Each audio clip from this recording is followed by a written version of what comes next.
গতকালকে আমার মনে খুবই আনন্দ লেগেছে। এই বাংলাদেশের একটা অন্যতম আলেম মুফতি আলী হাসান ওসামা, তিনি ইসলামী আন্দোলনে যোগ দিয়েছেন, দিন কায়েমের আন্দোলনে। আলহামদুলিল্লাহ বলেন।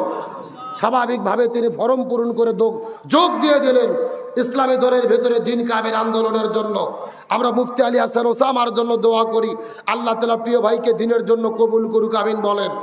কিন্তু ওই যে ফতুয়া, কওমি মাদ্রাসার ছাত্র, তিনি যোগ দিয়ে দিলেন দলে। সব কওমির আলেমেরা মুফতিরা তার বিরুদ্ধে ফেসবুকে ফতুয়া দেওয়া শুরু করলো। আর ইমান শেষ, আকীদা শেষ, জীবন যৌবন শেষ, আখিরাত শেষ। এমনকি একটা বক্তা আলী হাসান ওসামা চমৎকার কথা বলে, তিনি ভালো আলেম। যত মাহফিলে দাওয়াত ছিল সব মাহফিলে কওমি মাদ্রাসার থেকে বক্তা যেগুলো দাওয়াত দিয়েছিল ফোন দিয়ে বলতেছে আমাদের এখানে আর আপনার ওয়াজ করার দরকার নেই। কারণ কি?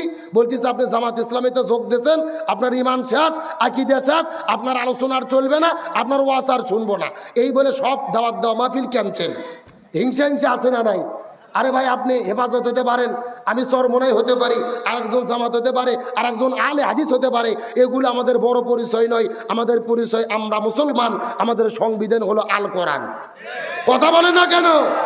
অথচ হিংসা হিংসি করে আমরা ইসলামের 12টা বাজাইছি। রসুল বলেছেন 3টে জিনিস মানুষকে ধ্বংস করে দেয়। 1 নম্বর লোভ, 2 নম্বর হিংসা, 3 নম্বর অহংকার। এই হিংসা এবং অহংকার যাদের ভেতরে আছে এদের জীবনে কল্যাণ হবে না, জাহান্নাম ছাড়া এদের ঠিকানা হতে পারে না। সুতরাং বলি আসুন, লোভ বাদ দেন, হিংসা বাদ দেন, অহংকার বাদ দেন, নিরহংকারী জীবন গঠন করেন, আল্লাহর ইবাদত করেন, এই জমিনে দিন কায়েমের কাজ করেন।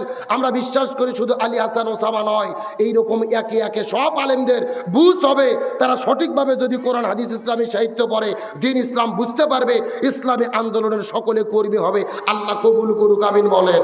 তাহলে আজকের আলোচনায় মেসেজ দিতে চেয়েছি, ইবাদত হলো 5 প্রকার।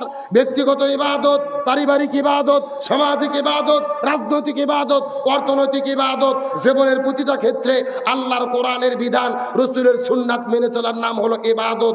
আমার নবী বিদায় হজের দিনে বলেন, তারাকতু ফীকুম আমরাইন লান তাদিল্লু মা তামাসসাকতুম বিহিমা কিতাবাল্লাহি ওয়া সুন্নাতা রাসূলি।